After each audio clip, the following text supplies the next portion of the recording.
Yo creo que la Unión Europea se enfrenta a retos de distinta índole, retos externos y retos básicamente internos. Los retos externos fundamentales tienen que ver con lo que pudiéramos llamar el deterioro del orden liberal internacional. Y aquí la gran paradoja es que Estados Unidos, el país que en buena medida diseñó y creó ese orden liberal internacional en la segunda posguerra mundial, casi a su imagen y semejanza, es el país que está retirando su confianza a ese orden liberal internacional, con las medidas básicamente contrarias al multilateralismo que está impulsando el presidente Trump, retirándose, por ejemplo, del Acuerdo Climático de París, retirándose del TPP, haciendo imposible el famoso TTIP, que muchos esperábamos que pudiera ser un nuevo elemento aglutinador entre la Unión Europea y Estados Unidos. Es decir, al faltar el creador y el principal impulsor de ese orden liberal internacional, que había proporcionado grandes servicios a la comunidad internacional y muy especialmente a Europa, yo creo que la Unión tiene un grave dilema.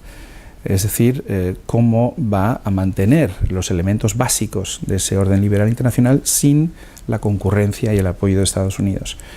En parte, lo que se está intentando hacer ahora es buscar el apoyo de países como Canadá, India, Japón, Corea del Sur, es decir, otras potencias, otros países que comparten nuestros valores y nuestros intereses democráticos. Pero, aunque logremos hacer esto, y es mucho suponer que vayamos a lograrlo, la ausencia de Estados Unidos me parece evidente que nos supone una gran crisis para todo lo referido a la presencia de la Unión en el mundo. A corto plazo, esto se está plasmando sobre todo en relación con el acuerdo sobre Irán.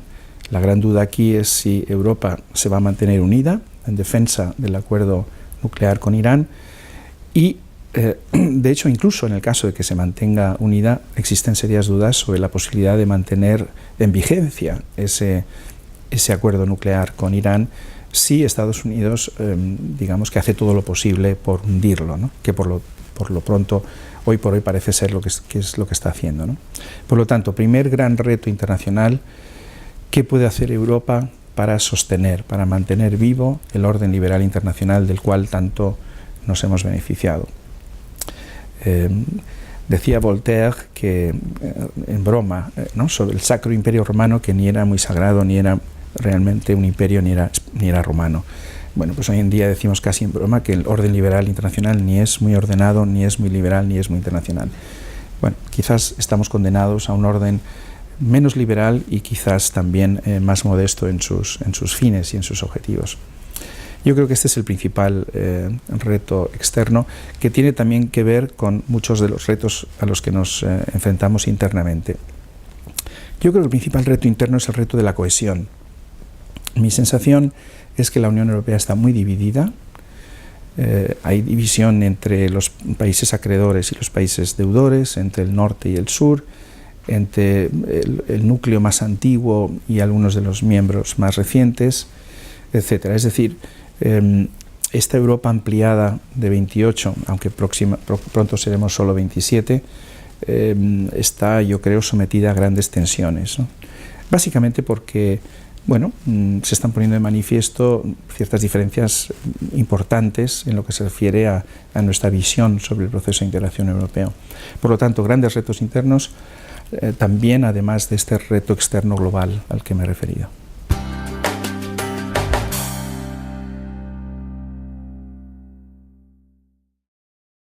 A mí me gusta decir que la Unión Europea es básicamente el proyecto que los europeos nos hemos dado para intentar, por un lado, maximizar los potenciales beneficios de la globalización y al mismo tiempo minimizar las posibles consecuencias adversas del proceso de globalización. Esto está vinculado con lo de Danny Roderick, ¿no?, el llamado trilema de Danny Roderick. Él afirma que la Unión Europea quizás sea el único ente internacional capaz de resolver la tensión que existe como resultado de la globalización económica, la soberanía nacional y la democracia política, ¿no? Todos los países modernos, contemporáneos, tenemos que intentar compaginar estos tres factores y yo sigo pensando que la Unión Europea es el único proyecto que puede ayudarnos a los europeos a compaginar estos tres fenómenos. Ahora bien, muchos de nuestros ciudadanos, creo que lo tenemos que reconocer, piensan que la Unión Europea está fracasando en este esfuerzo. Es decir, que la globalización, la presión que ejerce la globalización es tal que nuestros Estados miembros y la propia Unión no están dando respuesta satisfactoria a muchos de los retos contemporáneos.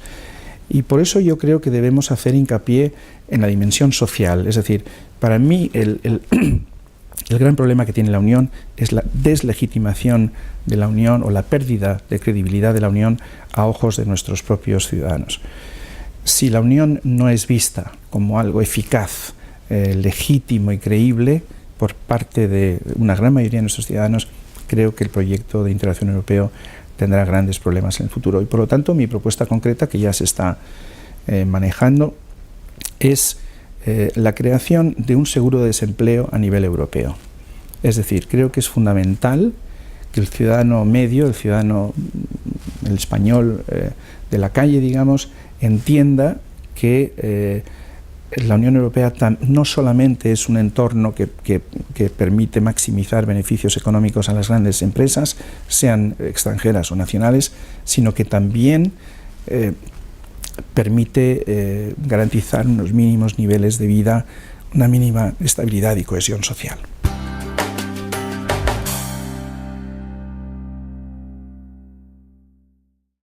El hecho diferencial español en estos momentos es el europeísmo de los españoles, que es algo que curiosamente casi nunca se pone en valor. Es decir, las encuestas del Eurobarómetro y las encuestas que hacemos aquí en el Instituto Elcano demuestran que la opinión pública española es sin duda la más europeísta, desde luego, de las opiniones públicas de los grandes Estados miembros, de los 5 Estados miembros más importantes o de mayor peso demográfico. España es sin duda el país más europeísta. Por lo tanto, y esto a pesar del enorme impacto de la crisis económica, ¿no?, que nos ha privado de nada más y nada menos que de un 10% de nuestro PIB, de nuestra riqueza nacional.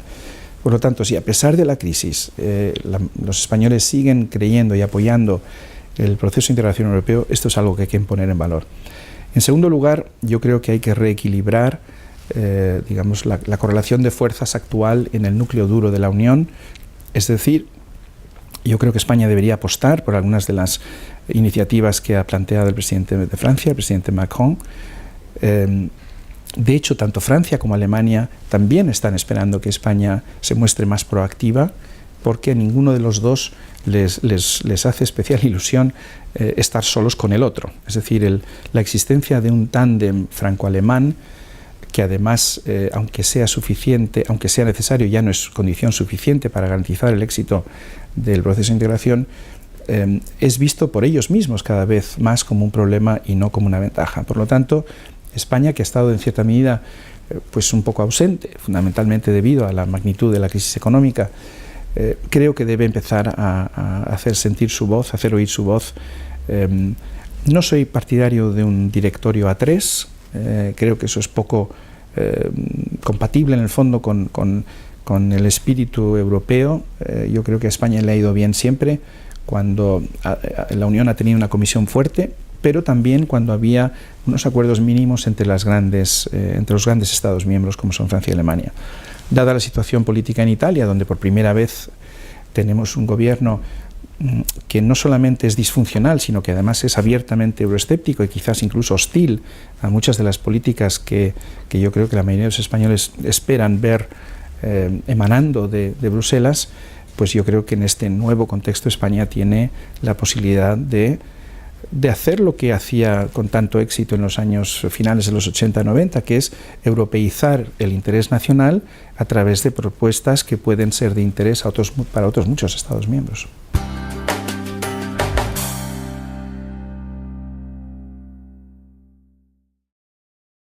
Yo creo que aquí, como es sabido, en estos momentos hay una negociación entre París y Berlín de cara al Consejo Europeo, en el cual se va a ver cuál es el futuro inmediato de la zona euro.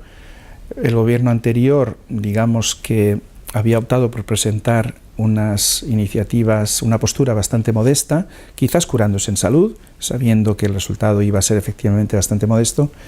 En cambio, el nuevo gobierno español, por lo que tenemos entendido, va a hacer una propuesta, está haciendo ya una propuesta un poco más maximalista, sobre todo en lo referido a la unión bancaria, ¿no? Yo creo que el análisis español es que básicamente las reformas que se han hecho de la zona euro no son suficientes para garantizar su supervivencia. Si sufriéramos un shock asimétrico comparable al de 2008, por ejemplo, provocado por la actitud de Italia, es posible que la zona euro no pudiera sobrevivir en su estado actual, y por lo tanto la visión española siempre ha sido que tenemos que acelerar el proceso de construcción de gobernanza económica de la zona euro, que sigue siendo endeble, limitada, parcial, etc. ¿El problema cuál es? El problema es que hay muchos otros Estados miembros dentro de la zona euro que no lo ven exactamente así. Por ejemplo, el grupo de 7 liderado por Holanda, que tienen una postura más bien restrictiva y que refleja sobre todo la tradicional sospecha, digamos, de los países del norte hacia la responsabilidad y credibilidad de los países del sur. Pero aquí España juega un papel fundamental. ¿Por qué? Porque España ha sido realmente la Alemania del sur. España ha cumplido con los requisitos, ha cumplido con las obligaciones que se le han impuesto tanto desde Frankfurt como desde Bruselas. España ha sido ese alumno ejemplar, y a cambio de eso España ahora puede exigir, creo yo, una cierta flexibilización de las normas que nos han venido impuestas durante estos años.